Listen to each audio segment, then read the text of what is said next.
confidence has been sold as the miracle cure. Fake it till you make it. But let's zoom out for a second. While in reality, confidence can't help you if you don't know things. The cruel part is, you can work hard every day and still end up broke. When you see the bigger picture, you will see that the problem is not that you are not confident enough, but the actual problem is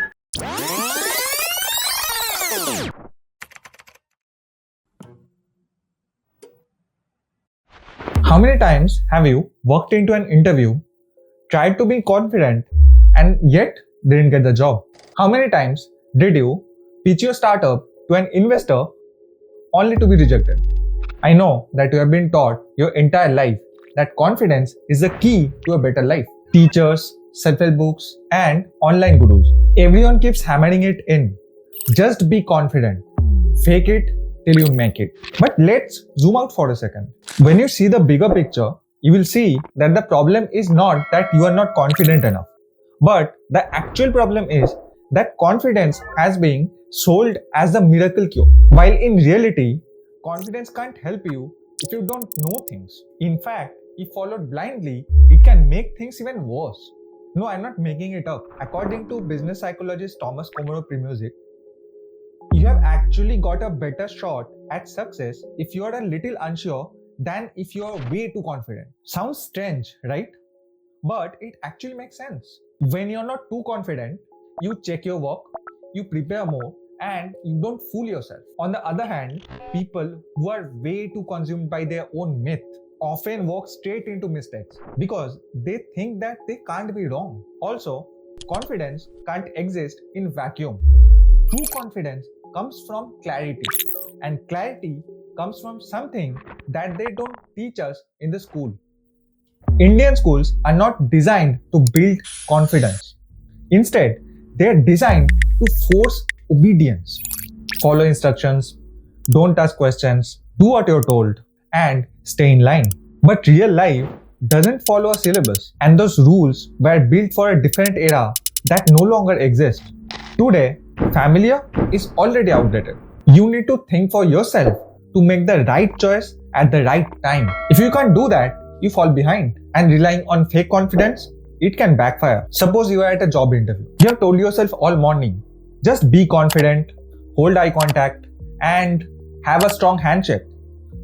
It will be good, and it works fine for about 5 minutes. Instead of asking you to talk about your strengths and weaknesses, or where do you see yourself in 5 years, the interviewer asks you this question: what does it mean when the customers are happy but the company is not making money?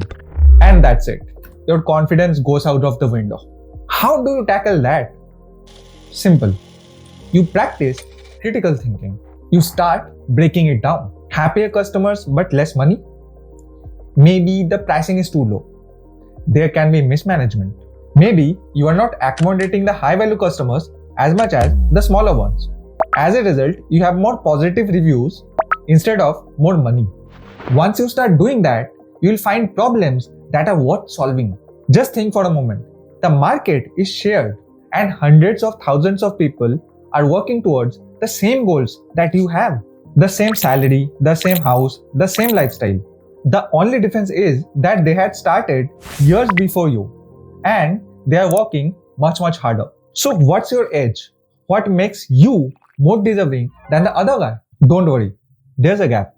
It's true that people are more experienced and work longer hours than you, but none of that matters if they can't deliver results. That's where critical thinking can become your force multiplier. At times, you need to be on your toes. You must analyze situations before they come true. Keep it together when things go wrong, and come up with creative solutions on the fly. Other times, the game is all about patience. Just like a crocodile waiting for its prey. If you chase every small reward, you waste your energy. But if you wait, the bigger prize won't even see you coming. But you can't do that if you are controlled by your emotions. And that's why emotional intelligence is more important than you think. Every day you step out of your comfort zone. You prepare, you grind, you face the world at its worst. Why? Because you want something that will change your life. Maybe it's money, maybe it's recognition, or maybe it's the freedom from the life that you're currently living. Whatever it is, the stakes are high. And the higher the stakes, the easier it is for your emotions to hijack you. It can easily cloud your judgment. It is known as cognitive bias, and it comes in many forms. That's why they are harder to detect and they can cloud your judgment without you even noticing. Here's how it works. You start ignoring facts that don't match your belief, and you start operating on assumptions instead of information. You let your impulse take over. As a result, you overestimate your chances, underestimate the risk, and bet everything on a move that was doomed from the very start, or your fear takes over. As a result, you play too safe, too small, and you hold yourself back from going after opportunities that could have changed your life. And that is why emotional intelligence matters. Because without it, your so-called determination can quickly work against you. Remember the Vani, कर्म किए जा, फल की चिंता मत कर. EQ actually helps you stay detached enough so you can look at things more clearly. That's how you control your impulses, you process your emotions, and you follow through commitments that matter. And that's why students with high emotional intelligence not only manage stress better, but also get better grades. And among adults, studies show that people with higher emotional intelligence can make as much as $30,000 more per year. And why? Because they don't let ego, fear, or impulsiveness cloud their judgment. The truth is, at the end of the day, it is not about how passionate you feel at the moment. It is more about the impact that you leave. So, if you actually want to move forward, you need a balance. Enough drive to push ahead, but enough calm to see the bigger picture. There's another crucial topic that everyone should learn, but we don't even talk about it. And that would be how money actually works. Most of us in India don't even learn about the basics of money at our home. What we inherit instead is a broken mindset. And that leaves us confused and stressed whenever we talk about money. For some, this mindset sounds like money is evil, live frugally, and play safe. And for others, it sounds like earn first, spend even faster, and name of the game is show off. And in school, you learn things like algebra or countless formulas, but nobody taught you about credit cards, compounding, or even budgeting. Either way, you are conditioned, not educated. And that conditioning leaves you with faulty beliefs, like working hard equals to making more money. But in reality, the cruel part is, you can work hard every day and still end up broke. And that's because you never learned how money actually moves. If you think about it, our entire life has revolved around this faulty belief that hard work equals to pay. We were told to study hard so we could secure a job, so we can earn in future. And as I mentioned earlier, the equation doesn't work that well in real life. Not every time. The equation is faulty. No, I'm not saying that you shouldn't have studied hard. What I'm saying is that you shouldn't have studied for jobs only. Instead, you should have studied to be a better problem solver. Here's how it works. You create value and the market rewards you. You consume value and the money leaves you.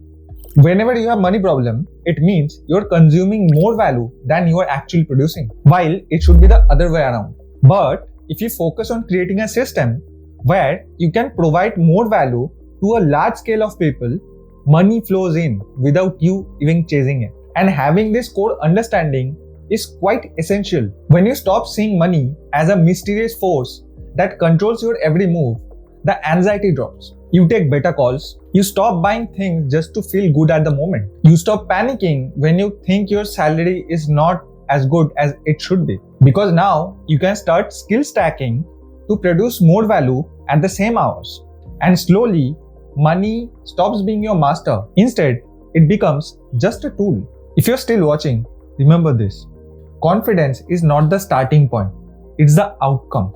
The more you learn to think clearly, to manage your emotions, and understand how the world really works, the more naturally confidence will follow you. Again, confidence is a byproduct of competence, not the other way around.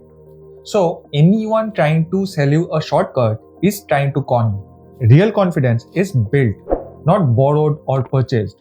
And once you have it, nobody can take it away from you. I will just leave you with that. Thanks for watching.